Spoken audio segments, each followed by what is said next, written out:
and welcome to your final Loose Women of the Week. Alongside me, Christine Lampard, it's Sarker, Nadia Sawala, and we loved having her on so much that she's come back again. It's Lady Leshurr. That was quite an entrance. Thank you. You got to shimmy it up sometimes. Shimmy entrance for a Friday. Coming up, with Disney announcing that half of their new characters will now be much more diverse, including LGBTQ+, we'll be revealing the difference that could make to children growing up and seeing themselves on the big screen. And when it comes to grief, is there ever a right way to support someone who has lost a loved one? We'll be talking very honestly about that at 12:45. And do our accents hold us back, or should we be proud of our native tongue? Find out which accents came top amongst the Northern Irish, Brummie, Scouse and Cockney. Am I Cockney? Are you Cockney? I'm South London. You're South. Do we all have to speak with more of an accent? Yeah, I think that should be the strongest that we can. Let's just all try and be really broad. Oh, I could go hardcore for you, Lily. Yeah, go on. Now, before we tuck into today's topics, a proper welcome to the very gorgeous Lady Leshurr, multi-award-winning musician. Yeah. I mean, you've really pretty much ticked all the incredible big boxes at this point, and this is only the beginner for you. You want to take the world on. I do. I feel like there's so much more for me. I haven't even started yet. I feel. Exactly. Well, this is a good start. Yeah, Loose Women panelist for the first time. I'm usually the tightest woman. But I've been desperate for you to be a loose woman. Aww. Ever since I That met sounds you. right. That actually sounds right. Ever since Kay and I met you on the circle, you're just such you're a great woman, and it's brilliant to have you here with us. And do we still address you with the lady? Well, actually, it's funny you say that, because when I was doing another TV show, they paid for me to be a lady. What?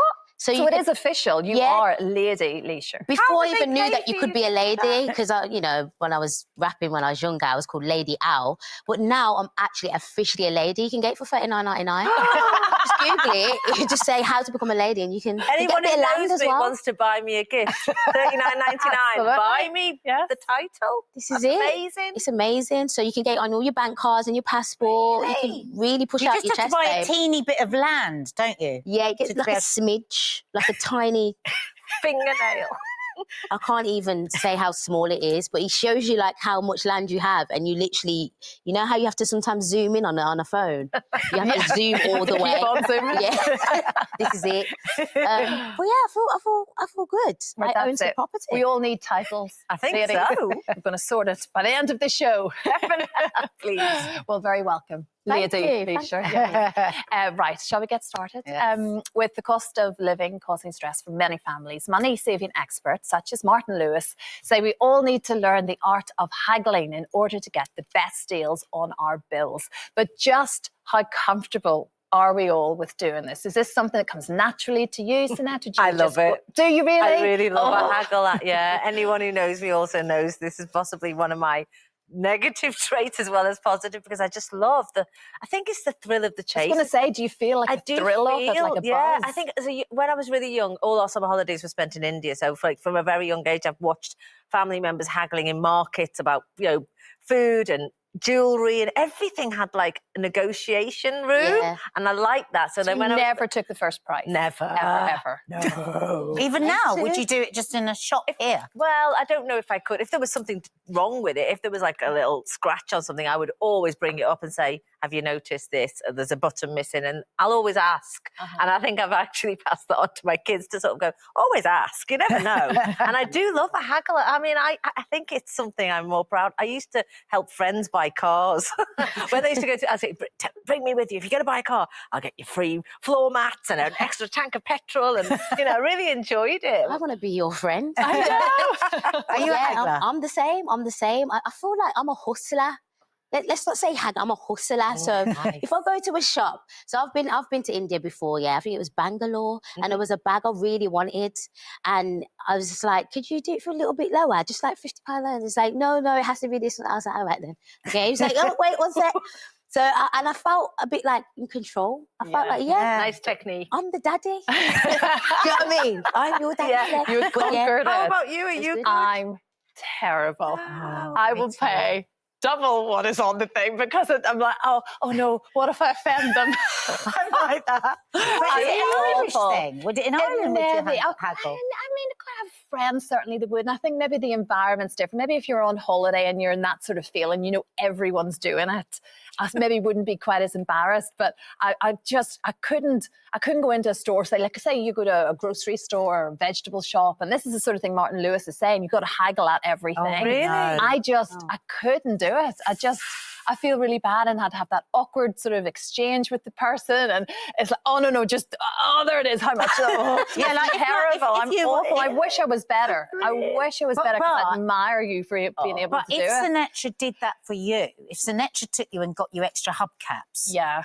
I mean, I would be mortified if you got me hubcaps. I'd be standing there pretending I don't want hubcaps and I don't like it, and I don't. I'm all about the hubcaps. I don't want a full tank of petrol because I'd be selling that. You see, that's because you feel like you're asking for more than what they've advertised, but actually everyone's a salesman. Everyone's always going to try and get one, not over you, but that's the business side of it all, isn't it? And there are actually some haggling tips. If you look online, which magazines say that some of the best examples of how to get ahead with haggling is to be polite, because being aggressive will only make the salesperson dig in their heels. Of course.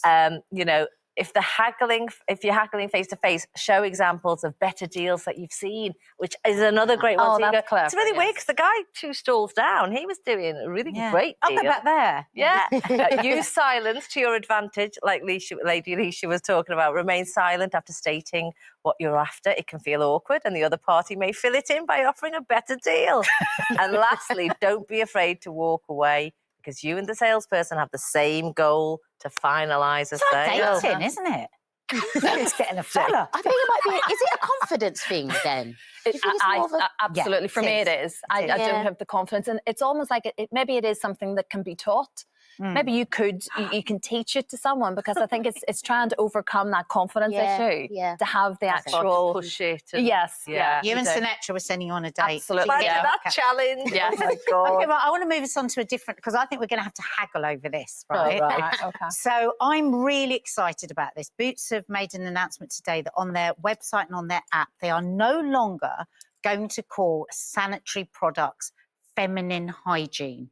And then later in the year, also in the aisles in the shop, it's going to be called, we're just going to name it what it is, period products. Hallelujah.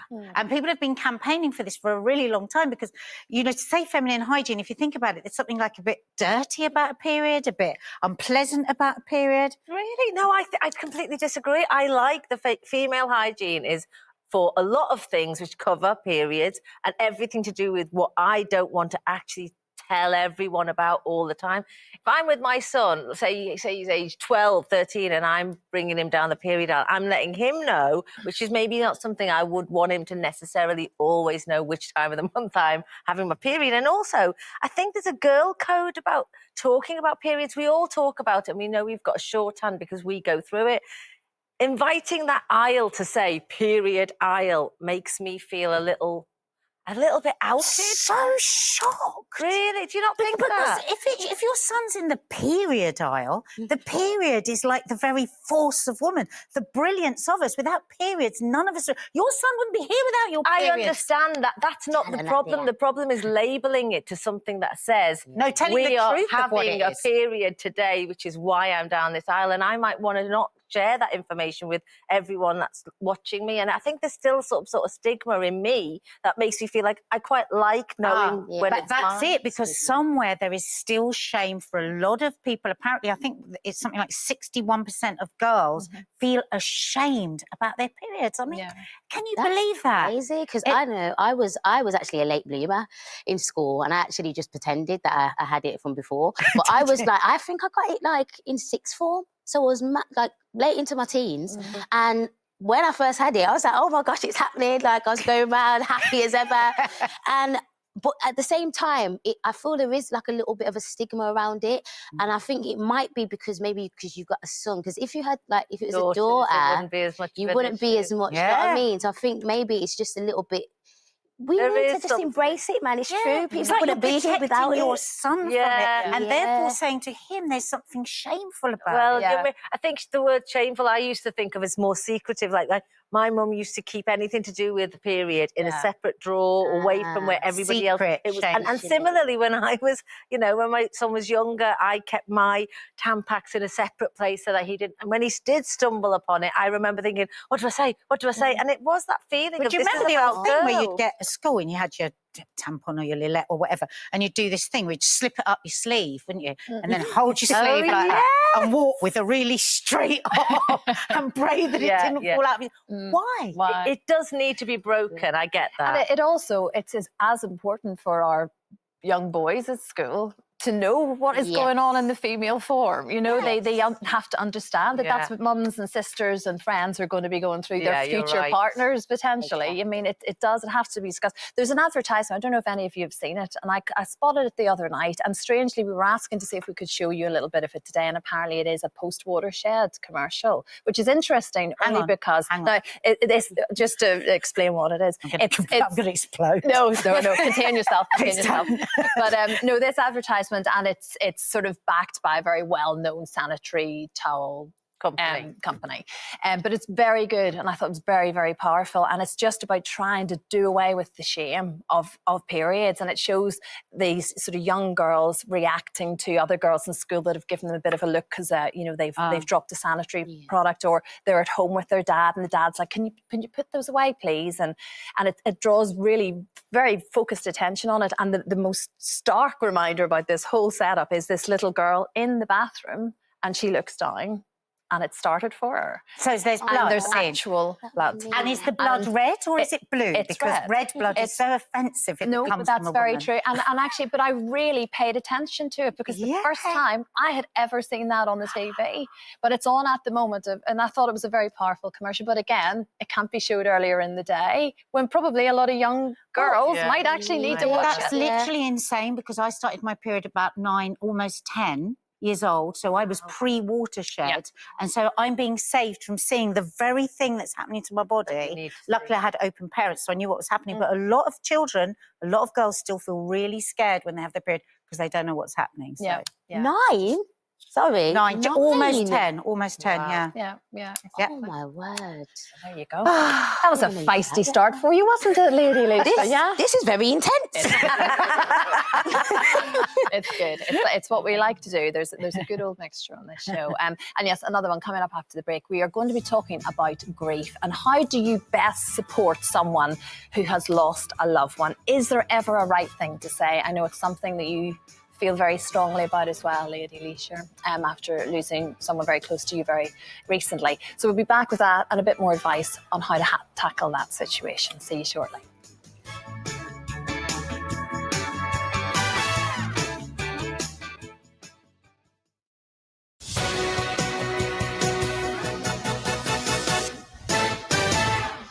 Hello, welcome back. In just a bit, after the president of Disney called for 50% of their characters to be from underrepresented groups, do we really need more LGBTQ plus cartoon characters? Competition time though, and there is an incredible £40,000 that could be yours, as well as a fabulous holiday home. Here's Natalie Anderson with all the details. Spring is in the air and we've got a prize that could brighten your holidays and your bank balance. You could win £40,000 in cash and a brand new holiday home. Courtesy of Haven, you could get your hands on a 2 or 3 bed luxury holiday home that will guarantee stress-free holidays for years to come right here in the UK. You'll also get all the furniture and fittings and your site fees included up until the end of 2023. Just think of all the fantastic holiday memories you could make with your loved ones. Oh, Fred. And if that wasn't enough, we're also going to throw in a staggering £40,000 in tax-free cash. Imagine all the treats you and your family could have with all that cash in the bank. So you really don't want to miss out on a brand new holiday home and £40,000. Fred, it's not Easter yet. What? So for your chance to win, text PRIZE to 86060. Text costs £2 plus 1 standard network rate message. Go to the website. Entries cost £2. Call 09068 786060. Calls cost £2 plus your network access charge. Or post your name and phone number to DY14 PO Box 7558 Derby, DE1 0NQ. Entrance must be 18 or over. Lines close on Friday, the 22nd of April at 3 p.m. Good luck. Now, many of us struggle to know what to say when supporting a grieving friend or family member. And in 2019, when you sadly lost your sister, Leshurr, it was something that really affected you because you had lots of friends, but really they didn't know how to discuss this terrible loss with you. And that in itself can be such an isolating experience for you at your lowest time. 100%. And I feel like because it just happened just before the pandemic as well, I didn't get to really see anybody, and I kind of had to deal with a lot of it, well, 90% of it on my own, you know. And even like when I'd be around my family, they're not really affectionate. So, you know, sometimes you just need a hug, do you know what I mean? Yeah. And yeah, just those type of things. It was very hard, and just the whole experience of it, of not knowing how to be or feel and make other people feel a way as well at the same time. Like it was just a whirlwind. I almost can't remember how I even got to this point. Yeah. But what I It's would yesterday, say, really, isn't it? It's such a is. short time ago. Yeah. And you were really close to your sister. I mean, I wasn't close like that, but I grew up with her, do you know what I mean? And, you know, she's got loads of kids and stuff, and I always used to speak to her, like, on Instagram. We'd always speak on DM on Instagram. But, yeah, it's just, for me, it was just like, there's certain things that I trigger back to, and she taught me how to read. I remember we were sitting in the bathroom, she was teaching me how to read. I'd have, like, my siblings for different things. My other sister would be for music. Do you know what I mean? And it's just really, really sad. She was so lovely, always smiling no matter what. She's gone through so much as well, and it's just horrible. Have you spoken to any of your friends sort of in recent times about how they were with you in that period, or was it? I actually haven't, you know. I think it's just because I don't want them to feel uncomfortable, and also I don't want to relive the experience. But people were there, and I remember I was still contracted to do TV shows as well. This is one of the main things that hurt me, because I couldn't actually go and visit her a lot of the times because I had TV shows to do that I was contracted for a series and episodes and stuff. So that was really killing me. But all in all, I think I didn't want to make my friends feel uncomfortable, and some of the people that I thought would reach out didn't, and then it started to make me feel a little bit of a way about that. That's such a shame, because what advice would you give to someone? Because I'm often the person that does send the text saying, I'm so sorry, I've just heard about what happened with your mum or whatever, and I often do send what I think people might want to hear. But my mother-in-law passed away just before the pandemic, and my husband was really shocked by the number of texts he was receiving from friends and family, but they were all kind of saying the same thing, like, if there's anything we can do, let us know. And actually, you know, he's not going to text, would you come and look after our children for 3 days? You know, no one's actually going to ask for what they're saying. So it's a bit of a pointless exchange, even though it is saying someone out there is thinking of you. Nobody actually got in their car and drove to his door and knocked on his door and made him feel I think it's quite a cultural thing. When I think of how we deal with death in my father's culture, you know, he's Jordanian, they bring professional wailers in. People are buried on the same day. So they bring professional wailers to get everybody crying, to get everybody really emotional, because they understand the importance of that. And I think here we're a bit sanitized around death, and I think often we're very frightened of saying the wrong thing. So we might choose to say nothing. And when I've lost people close to me, I've very much found that. And there was a real loneliness to that grief, because I felt people avoided me. And at the time, it felt like something personal to me. But actually, with hindsight, I realised they just didn't know how to, because we don't talk about it enough. And I actually had this conversation with my girls 3 days ago, actually. And I said, listen, you will lose people, or you will know people that have lost people. You know what? Take that step to that person and just really ask them how they are and what they might need. Not everybody wants a hug. Not everybody wants you to cry with them. Not everybody, but it's all right to ask what they want. Because I think otherwise you can get so fearful that you do nothing. Don't you think? And I feel like when you don't say nothing, that's worse than at least trying. Maybe send saying a the text, wrong or thing. just to make a bit of effort, come round. I don't know, send some flowers, because those things, they mean a lot to me. And I know everyone's different. Everyone's got different personalities and stuff. But for me, it's like, I was going through it alone, and then I had the responsibility of having to make sure her kids were good as well, as far as like they're going out and they're getting distracted, and they're having fun, having a childhood, because they've lost both parents. And did you find that difficult talking to them as well? Because talking to children about death, we can sanitise that a lot as well, can't we? Yeah, and I think what you said about the culture thing, I think a lot of Black families in particular are not that emotional, not that affectionate, so it's very uncomfortable to have these sit-down conversations. Right. I mean, me and my mum never really said I love you until I moved to London, and I tested it out one time on the phone, and she paused for ages, like, love you too. But it was just like breaking that barrier, breaking that mold of, let's just say we know we love each other, but we need to say it. Yeah, my mum won't say she loves me either. This is it. Still So it's a I know very she does. cultural thing. But have you managed to channel that sort of sadness and all that massive roller coaster you've gone through into your music? Because you're so brilliant at music. Have you found that's an outlet for you? You know, I wish I could say yes, because there's two ways you can go with grief. You can make it push you, like pain can become your purpose, or pain is your downfall. And sadly, it became my downfall. I couldn't do music. I do everything with my heart, so everything, like the passion wasn't there. I did make a song for my sister called Carmen, but it just, after that, I just felt like maybe that's what I need to do, like a letter to her to get out all my frustration, my pain. But then after that, I just couldn't. You can't let that go. But do you know what? She's so talented. She's a lyrical gangster. Right? She really she's a knows. Goddess. She is, and she puts words and emotions But grief into can rap. work in so many different ways, and sometimes you need to pause after grief, don't you? And you'll find your way back. Yeah, exactly. We hope so. But you have to go back. You can't let it go because you're so talented. Oh well, I'm coming back. Of course. It's just when you're in that different place, and it's about strength, isn't it? And moving into a different chapter where you feel you've got it back. But you know, you're the only one that will know that in that moment. But if you're struggling with anything that we've just been discussing, there are lots of helplines available on our website. Coming up, we're going to be talking pansexuality. Should we prioritise falling in love with the person regardless of gender? All coming up after this. See you then.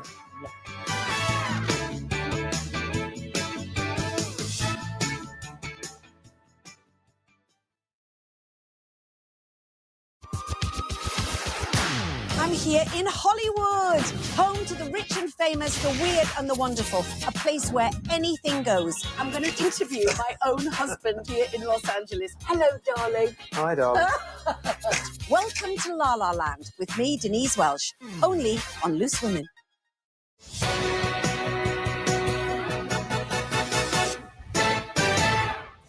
Welcome back. We're all jealous of Denise, aren't we? We all would like did our smiling faces when you came up. We're like, she's doing that. We miss her. We really do. I'm looking forward to seeing that. Right, giving you the lowdown on the latest topics as well as the laughs this Friday lunchtime. Alongside me, Christine Lampard, it's Sinatra Sarkar, Lady Leshurr and Nadia Sawala. Coming up, when it comes to heels, do you find them heaven or hell? This comes after a reported 150% rise in sales over the last year. And we've all got one, but do we actually find our accent a help or a hindrance in life? Now, Disney have revealed plans to ensure that 50% of their characters from now on are representative of those from ethnic minority backgrounds and the LGBTQ plus community. So just how important would this representation have been to all of us actually on different levels? Would you have it's massive.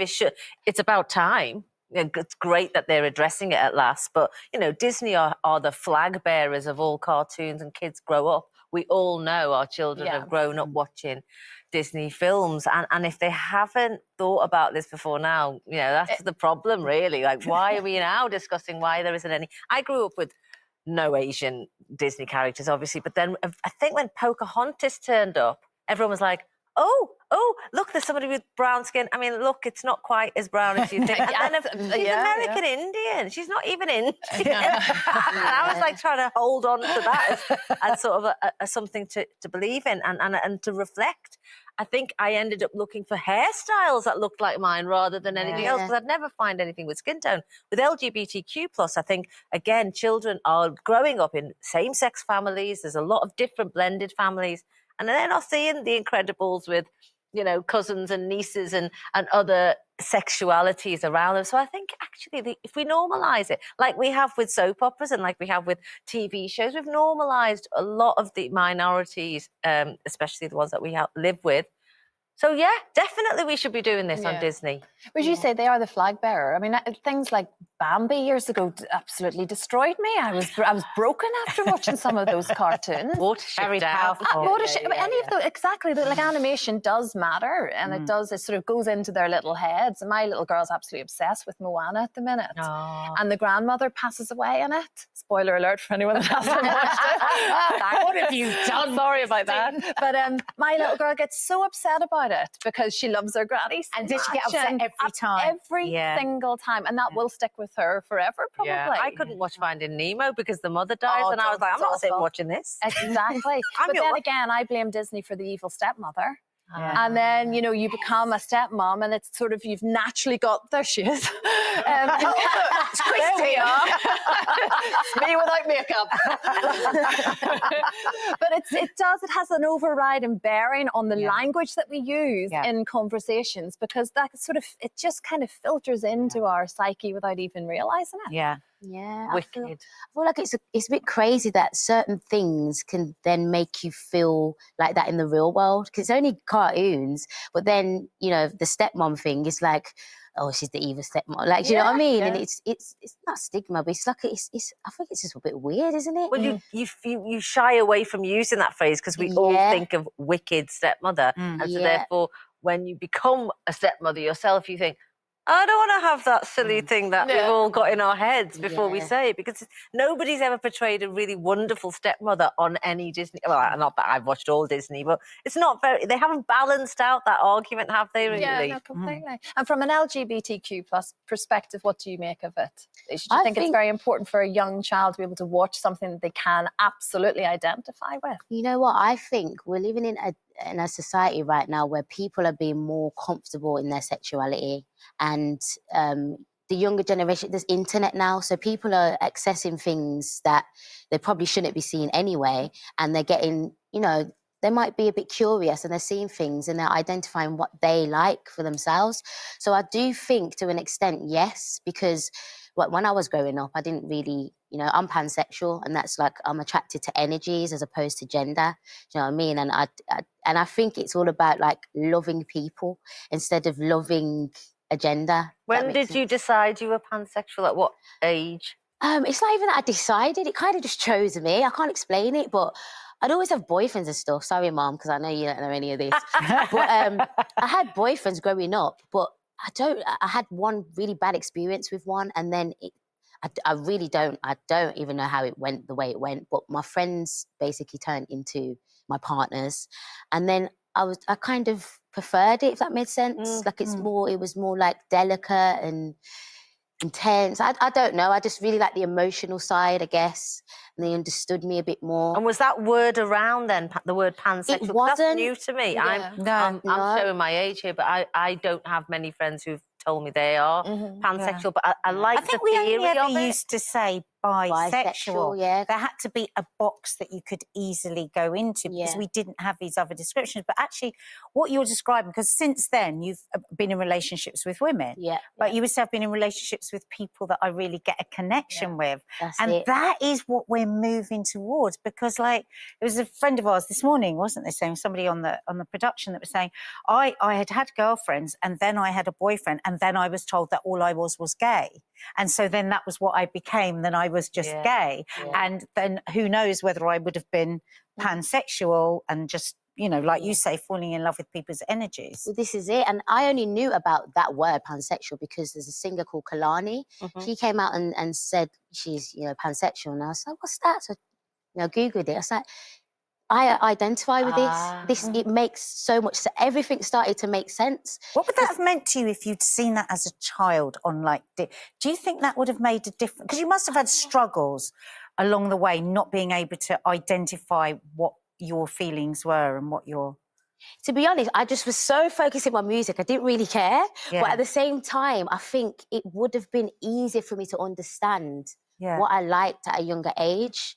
But because some people, because I was having this debate with someone before, and they were just like, oh, you know, there shouldn't be Disney cartoon characters that push this on the kids and stuff. But it's not really pushing it, because some people already know when they're very young what they like. So it's. Did you have shame about what you liked? Was it something you felt like you had to keep a secret? I think growing up, I was curious, but I never went there with a female. So it was kind of just like I was a tomboy, do you know what I mean? I was around the girls and whatever.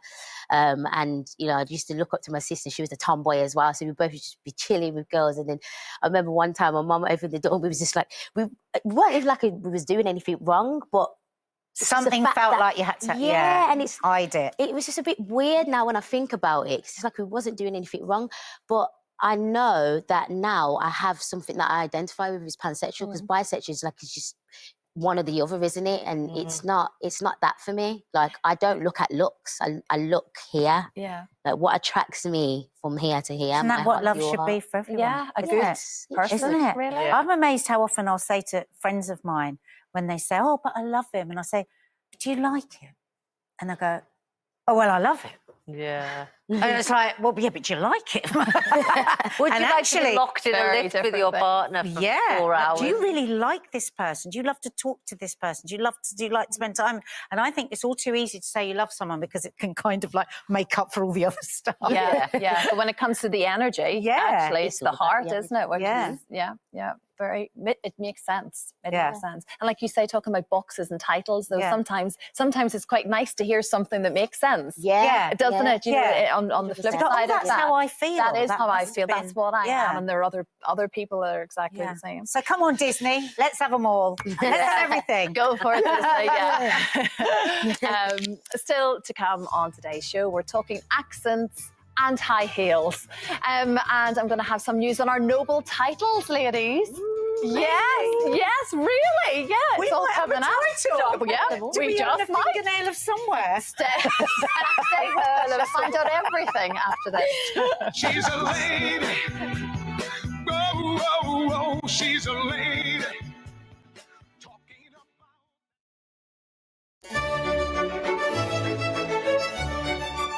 Hello. Earlier on, Lady Leshurr revealed how she gained her lady title. And I'm very pleased to say, welcome back to our Loose Ladies, alongside me now officially, Lady Lampard. It's fellow Lady Leshurr.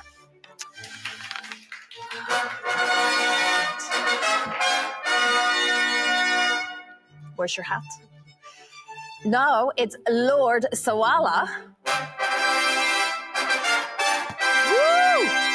Stroke Robin Hood. And all rise for Duchess Soccer.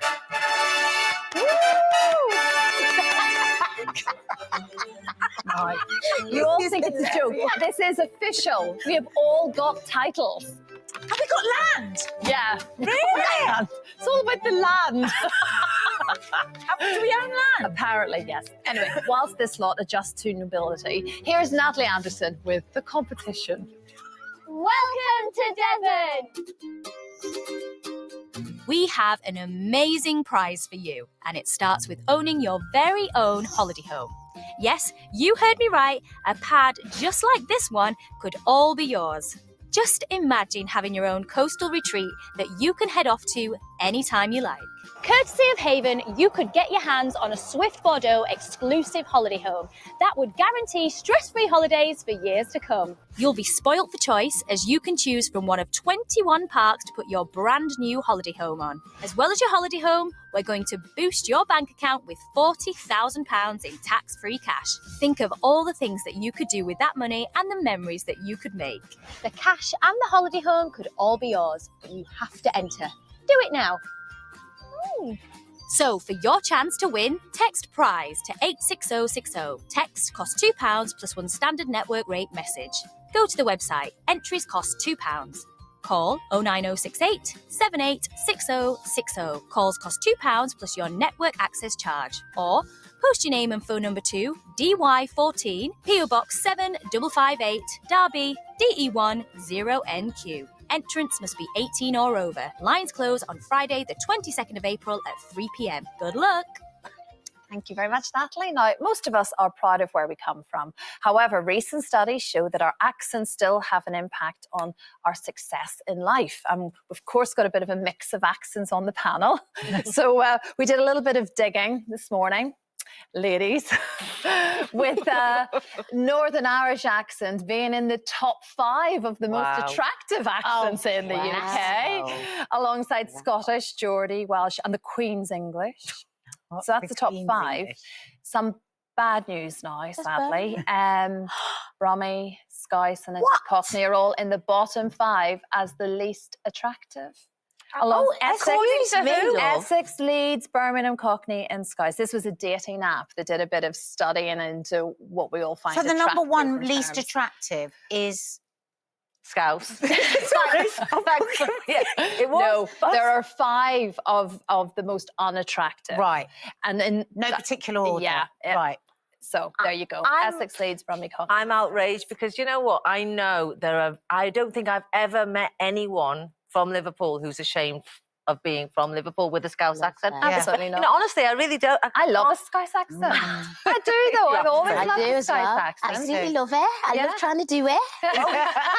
So much. I'd say it's one of the accents people try to imitate the most and actually give themselves quite a pat on the back when they get it right. Obviously, when I was younger, now as I'm speaking, I am going to start going more and more Scouse. Get No, full but when Scouse. I started, I spoke like this, and this is how I speak when I'm speaking to my mates, and we all talk like, you know, it's got to have a little bit of up and down because that's where the expression comes in. And I started working in Brookside, and everybody spoke like I did. It was a real force, the Scouse accent. Yeah, so then when I loved it. left there, this little bubble where it was safe to have a Liverpool accent, and went, you know, travelled around England and the world, where you end up saying Liverpool and they go football or the Beatles, Yeah. and then you feel, you know, okay, you're my friend. But other people would go, what is this voice you're doing? I can't. And again, in the acting industry, very few roles for people with a Liverpool Well, accent. I was just going to say. So I and just watered it down. You think about has it changed loads either over the years?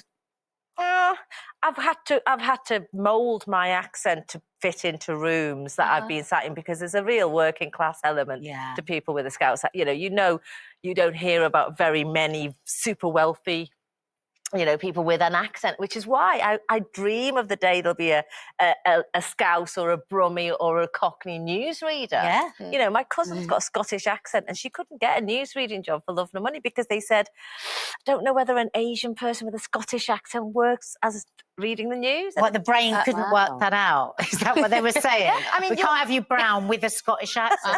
Yeah. Bonkers, That's isn't it? unbelievable. What about you with Brummie? To be honest, I ain't had no complaints, babe. Like, everyone likes my accent. You know? But in general, because I moved down to London like 12 years ago, and I just remember not speaking at all, because it got to a point where everyone was like, oh, you sing with your voice like that, you go up and down like you're on a roller coaster like that. And I never really understood it because that's all I know. Like, I'm coming out of my Birmingham bubble to come down to London for them to like poke fun at me now, to the point where I was just like, I'm not going to speak. Yeah. I never watered it down though. That's one thing, because I was proud of where I was from. I'm not saying you wasn't proud, but I felt like I needed to break that barrier. I needed to let people know that Birmingham one day is going to be on the rise. And now look at us. Come on, loose with me. Yeah. Alison Hammond before. Big up Alison as well. Big up Alison. Exactly. You know what I mean? So there's a fair few of us. But I think it has been a hard slog to try and like crack that, because I don't know if I can say this here. Say but, it. so earlier. You'll be let off. It's your first time. Yay! But there was actually a vote that was going around on Twitter saying, would you prefer the Birmingham accent or chlamydia? And people chose chlamydia. Oh my God. That's how bad. That's how far we've came, babe. Because now it's not that. Would you rather have a Birmingham accent or chlamydia was the question. Yes. The fact that it was a question, I have an issue with. Everyone's trying to drag us through the mud. You're a definite loose woman, Lady Yes, Leshurr. you've officially entered into the loose women realm.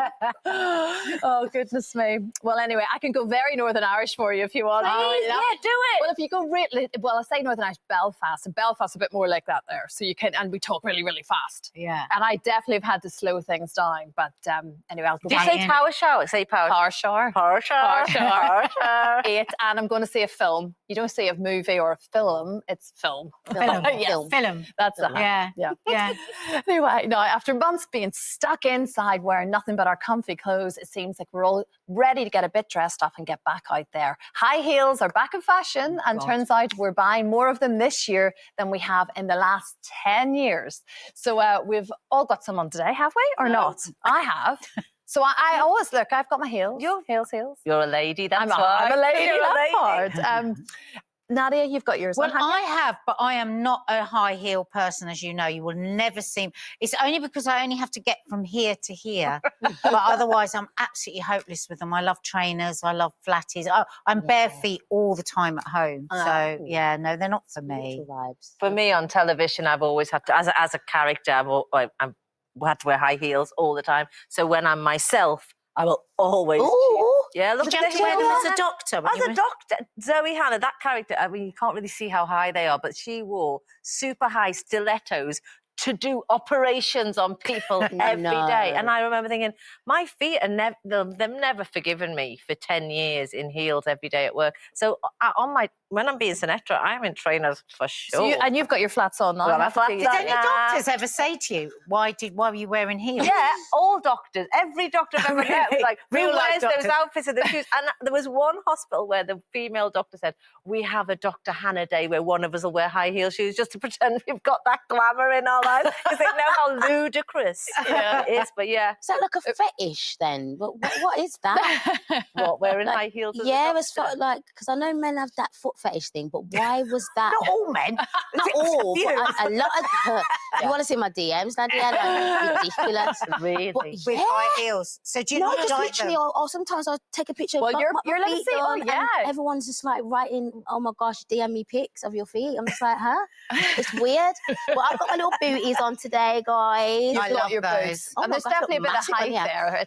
there. But the heel is officially, but I like a heel. It makes me feel a bit dressed up, to be fair. Yeah, And then I going get out to back. my fancy. It's I do nice. get back into the flats very, very quickly. But I understand people buying heels now. They want to get back out. They want to feel dressed up. Yeah. They're going to things. They're going back to weddings and events. It's a nice thing. Anyway, thank you so much for your company. That's our Friday Loose Women done. Well done. Loose women. We hope you very much enjoyed your first day with us. we We've got a loved it. great week. Nicola Adams, Patrick Duffy, and pop sensation Mike Goss next week. Have a great weekend. See you soon. Bye-bye. Oh,